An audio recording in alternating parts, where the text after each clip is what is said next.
मनुष्य इस समय एक बहुत ही महत्वपूर्ण मोड़ पर खड़ा है। हम एक ऐसे चौराहे पर हैं जहां से बदलाव की दिशा तय होगी। मानव इतिहास में ऐसा समय पहले कभी नहीं आया। अब हमें एक महत्वपूर्ण निर्णय लेना है। या तो हम एक सुनहरे भविष्य की ओर बढ़ सकते हैं या फिर विनाश की ओर। हमारे पास गलत रास्ता चुनने का खतरा भी है। भले ही आज के समय में लोग मानव जाति के भविष्य को लेकर निराशावादी हों, लेकिन कई प्रमाण बताते हैं कि आने वाले सदियों में मानव जाति न केवल जीवित रहेगी बल्कि उन्नति और समृद्धि के नए आयाम भी छुएगी। कोई नहीं जानता कि आगे क्या होगा, लेकिन मानवता के भविष्य के लिए 3 संभावित रास्ते दिखते हैं।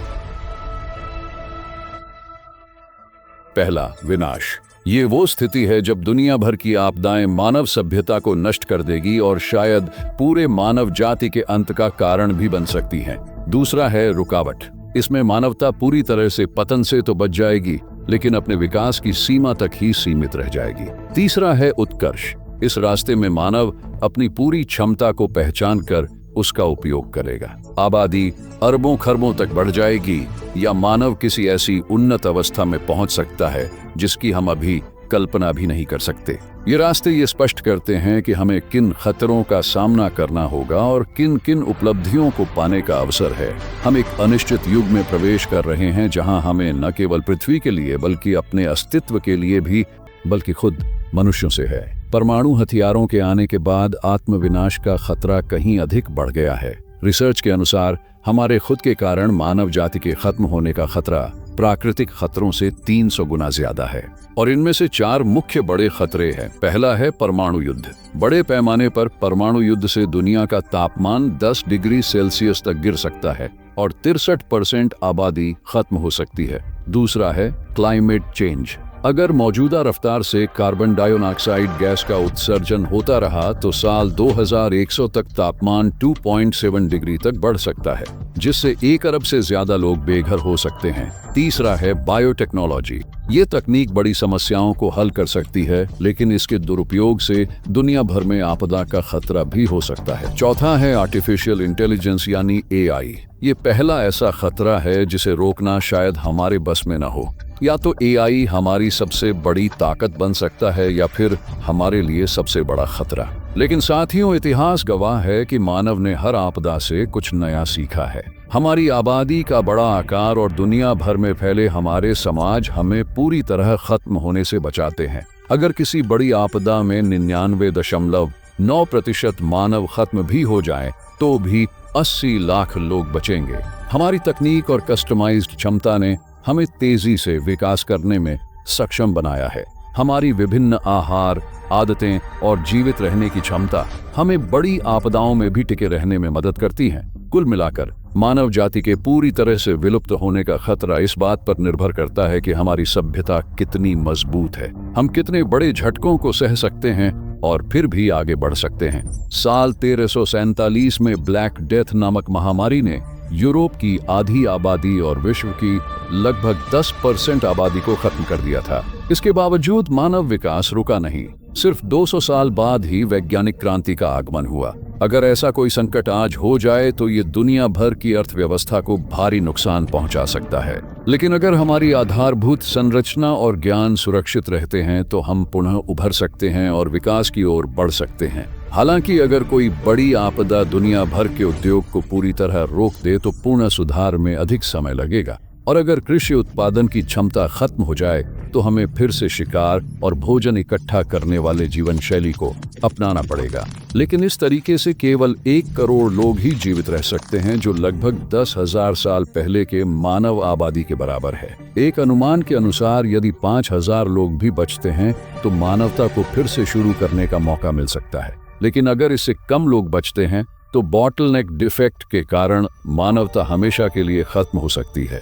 लेकिन सबसे बड़ा खतरा किसी एक आपदा से नहीं है बल्कि कई आपदाओं के आपस में जुड़े प्रभाव से है। साल 2009 में 2 रिसर्चर ने मानवता के पूरी तरह विलुप्त होने पर रिसर्च किया, जिसमें उन्हें पता चला कि विश्व युद्ध के कारण आबादी तेजी से घटेगी, जिससे उद्योग और कृषि प्रणाली बर्बाद हो जाएगी। अगले 2 शताब्दियों में शेष प्राकृतिक संसाधन खत्म हो जाएंगे, एनवायरमेंटल सिस्टम का पतन होगा और अंततः एक सुपर वॉल्केनो फटने के साथ मानवता का अंत हो जाएगा। ये केवल मानवता के अंत की घटना नहीं होगी, बल्कि आने वाली मानव पीढ़ियों के अस्तित्व का मौका भी छीन लेगी। हमारे द्वारा कल्पना किए गए अरबों खरबों वंशज कभी अस्तित्व में नहीं आएंगे।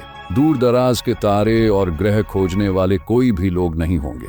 मानवता की कला, संगीत और साहित्य हमेशा के लिए समाप्त हो जाएंगे। शायद जिस तरह से हमारी सभ्यता खत्म होगी, वैसा ही पूरे ब्रह्मांड की सभ्यताओं के साथ हुआ होगा। नॉर्वे में स्वालबार्ड आइलैंड पर एक दुनिया भर की बीज भंडार है, जिसमें 1 मिलियन से अधिक बीज नमूने और 4000 पौधों की प्रजातियों के बीज सुरक्षित हैं। ये मानवता के लिए सभ्यता को फिर से शुरू करने का एक बड़ा संसाधन हो सकता है। इसके अलावा वैज्ञानिक चांद की सतह के नीचे की गुफाओं में जीन के नमूनों को सुरक्षित रखने की योजना बना रहे हैं। यहाँ वे दुनिया भर के आपदाओं, छोटे उल्कापिंडों और सोलर रेडिएशन से सुरक्षित रहेंगे।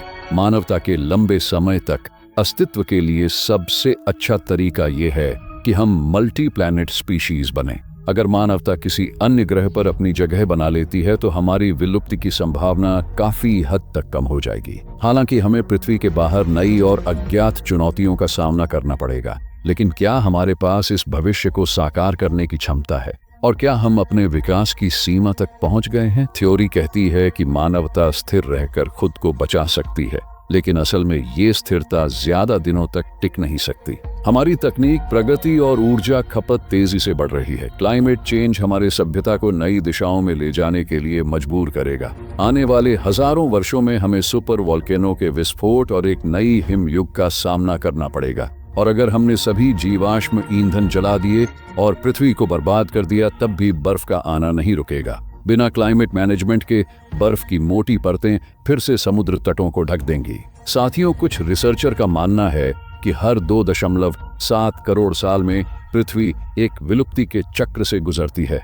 ये तब होता है जब हमारा सौरमंडल आकाशगंगा के घने छोटे उल्कापिंड क्षेत्र से गुजरता है। लगभग 11 अरब वर्षों के बाद सूर्य इतना गर्म हो जाएगा कि पृथ्वी पर पौधों के लिए प्रकाश संश्लेषण करना असंभव हो जाएगा। समुद्र धीरे धीरे सूख जाएंगे और वही तारा जिसने हमें जीवन दिया, अंततः पृथ्वी पर सभी जीवन को समाप्त कर देगा। अगर अभी के सिविलाइजेशन इन घटनाओं से बचना चाहती है, तो इसके लिए गहरे बदलाव जरूरी हैं। एक विकल्प ये भी है कि पृथ्वी को प्राकृतिक रूप से विकसित होने दिया जाए और मानवता बाहरी अंतरिक्ष में रहने योग्य स्थानों पर बस जाए। इन विशाल रिंग जैसी संरचनाओं में 1 अरब से अधिक लोग रह सकते हैं। ये 30 लाख वर्ग किलोमीटर क्षेत्रफल प्रदान कर सकती हैं, जो भारत के क्षेत्रफल के बराबर है। इन्हें हल्के कार्बन नैनोट्यूब से बनाया जा सकता है और इनकी घुमावदार संरचना पर्याप्त गुरुत्वाकर्षण उत्पन्न कर सकती है ताकि इनमें वायुमंडल बना रहे। और अगर हम पृथ्वी पर ही रहने का निर्णय लेते हैं, तो भी हम पूरी तरह पृथ्वी की सीमाओं में बंधे नहीं हैं। हमारे पास इस ग्रह के उज्जवल भविष्य बनाने की क्षमता है। हालांकि मानवता के सामने कई खतरे हैं, लेकिन एक आदर्श भविष्य तक हम पहुंच सकते हैं और शायद वो अपेक्षा से भी जल्दी आ सकता है। अगर हमारे पूर्वज हमारी वर्तमान क्षमताओं को देखते तो वे हमें देवताओं के रूप में पूजते, लेकिन जो हमने अभी तक हासिल किया है वो भविष्य की प्रगति की तुलना में बहुत छोटा लगता है। इंडस्ट्रियल रिवॉल्यूशन के बाद से तकनीकी प्रगति ने मानव जीवन को कई स्तरों पर बेहतर बनाया है। आज मानवता का जीवन स्तर इतिहास में सबसे ऊंचे स्तर पर है। हालांकि कुछ नकारात्मक पूर्वाग्रहों और चुनौतियों के कारण हम इनको अनदेखा कर देते हैं। साथियों, हम स्थायी सभ्यता की ओर तेजी से बढ़ रहे हैं। सौर और पवन ऊर्जा की लागत में कमी की गति विशेषज्ञों की अपेक्षा से भी तेज है। आज ये ऊर्जा स्रोत आमतौर पर जीवाश्म ईंधन से सस्ते हैं। एआई और बायोटेक्नोलॉजी के तेजी से विकास ने मानव जीवन को मूल रूप से बेहतर बनाने की क्षमता पैदा की है। उदाहरण के लिए अल्फा फोल्ड जैसे प्रोजेक्ट बीमारियों के फैक्टर्स की पहचान करने और कैंसर का इलाज ढूंढने में इंसानों से कहीं तेज हैं। क्रिस्पी जैसे जीन एडिटिंग टूल के जरिए उन 10,000 बीमारियों का इलाज संभव हो सकता है जो एकल जीन म्यूटेशन के कारण होती हैं। इन ट्रेंड्स के चलते मानवता की क्षमता कई गुना बढ़ गई है। हम अब तक के इतिहास में सबसे स्वस्थ, सबसे अमीर, सबसे स्वतंत्र और सबसे शिक्षित हैं। अगर ये ट्रेंड जारी रहती हैं तो हम पौधों को फिर से उगाने, सभी बीमारियों को खत्म करने और यहाँ तक कि अपनी उम्र को अनिश्चित काल तक बढ़ाने में सक्षम हो सकते हैं। इन उपलब्धियों को हासिल करने के लिए हमें मानव सोच से परे तकनीकी छलांग लगाने की आवश्यकता होगी। उदाहरण के लिए नासा ने अंतरिक्ष यान के डिजाइन में एआई का उपयोग करना शुरू कर दिया है, जो इंसानों द्वारा बनाए गए यानों की तुलना में 3 गुना बेहतर प्रदर्शन करते हैं। एआई ने क्लीन बायोफ्यूल्स विकसित करने और सूखा प्रतिरोधी फसलों की खेती में भी क्रांति ला दी है, जो जलवायु परिवर्तन से निपटने के लिए महत्वपूर्ण है। लेकिन यह तो केवल शुरुआत है। हम एआई के विस्फोटक विकास की दहलीज पर खड़े हैं, जो हमें एक सुपर एआई के निर्माण तक ले जा सकता है। ये सुपर एआई मानवता के सबसे जटिल और महत्वपूर्ण समस्याओं का समाधान कर सकता है, लेकिन इसे मानव मूल्यों से जोड़ना एक बड़ी चुनौती होगी। हमें एक ऐसा सुरक्षित और नैतिक एआई विकसित करने की आवश्यकता है जो न केवल मानवता को समृद्ध करे, बल्कि दुर्भावनापूर्ण एआई के संभावित खतरों से भी बचाए। अगर हम एआई की शक्ति का उपयोग मानव जीवन को सुधारने के लिए सुरक्षित रूप से कर पाते हैं, तो हमारा भविष्य अद्भुत होगा। ये एक ऐसा युग होगा जहां बीमारियां और भूख गायब हो जाएंगी। बायोटेक्नोलॉजी पर्यावरण को स्थिर करेगी और बायोडायवर्सिटी को बनाए रखेगी।